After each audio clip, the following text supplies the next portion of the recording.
Well, this has been trending big all weekend. A British tabloid columnist is apologizing after his column about Meghan Markle provoked widespread condemnation. So Jeremy Clarkson wrote in The Sun about how much he hates Meghan Markle on a cellular level.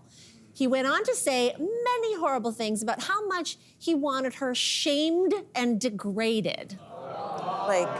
Now, Meghan has spoken about media harassment, and she's done it in the docuseries on Netflix as well. So what do you think about her being proven right yet again? I mean, Jeremy, like, what were you thinking?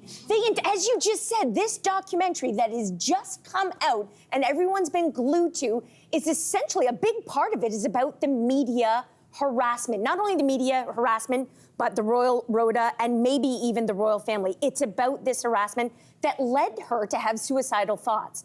And then Jeremy writes an essay doing the exact thing that they are highlighting in the documentary. It's like you're proving her point. Like you're exactly proving her point. And it's dripping with misogyny. It's dripping with racism. Again, all of the points that you should be flogged. That's right. Flogged. Yeah, he made an analogy about Game of Thrones, basically saying he wants to see her walk naked through the town square while people shout shame at her. That is a scene. And throw feces at her. That was basically what he said. How is this allowed? How is this allowed? How is this allowed? How did that get through? Allowed? Like, how many editors' desks at The Sun? How did that get? And I want to ask Jeremy, is this my camera? I'm gonna do what my daughter does. Who hurt you? Yeah. Who hurt you?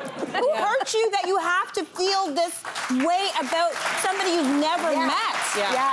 You know, I want to be angry at you, Jeremy, but I also want to say, what are you missing in your life? What is the void that is so big and Grand Canyon-like that you have to come at somebody like this? And let's be real, like you said, there's racism in this. There is sexism in this. There is just the way that you can speak about a human. I mean, this is not somebody.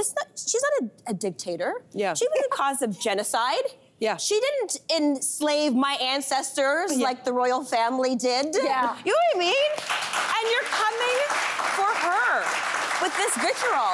You could not like somebody. You could not like their dress. You could say, meh, you know what I mean? She's not for me. But this reeks of something else, and the fact that it's allowed to happen means that there's powers at play that are allowing it to happen. Yes, absolutely. Well, interesting you mentioned that, Tracy, because Camilla, the Queen Consort, had a holiday party. And guess who was at the holiday party? No. Jeremy? After this or before this? A few hours They're before good the friends, column aren't they? came out. She hosted a holiday party and he was there. So he writes this column. He had just come from Camilla's holiday party. To your point, powers that be, these people are supported by Harry and Meghan's mother-in-law, stepmother. So when they say in the documentary that they were sold out and betrayed by family members, again, this was just proven.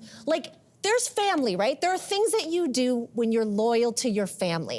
Someone says something about your family. There are times when, yes, you can be annoyed at your brother or your sister. But don't let somebody else talk about your brother and sister. Exactly. Don't let somebody else talk about your brother and sister. No. We have always said this. That's it. In the family, in the bubble, yes, I'm going to be annoyed at my brother and my mom will be like, somebody else talks about my family like that, you better watch your back. You better sleep with both eyes open. Because we're going to come for you. And so look, I'm taking my rings off, or should I put them on? Right?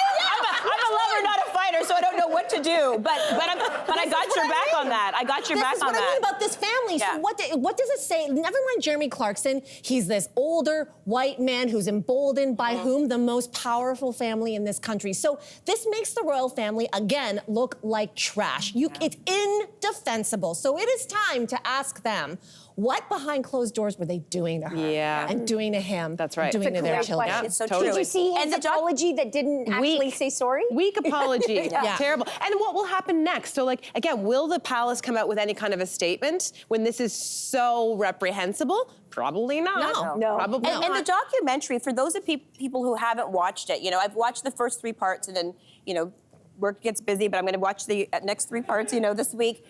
it is really a journey of their love story. You know, you get all these pull quotes from it. It's about this, and yes, it's about the media, but that's a small part of it. You see them in Botswana. You see them talking about the relationship before the media found out. It really is quite beautiful, and I feel like sometimes the pull quotes are the sensational things that people want to, bite into. But it really is lovely. Like, just even watch the first part. Give it a chance if you're like, I'm not sure. Give it a chance so you can understand that what people are writing about it is not actually what's going down in the documentary. That's true.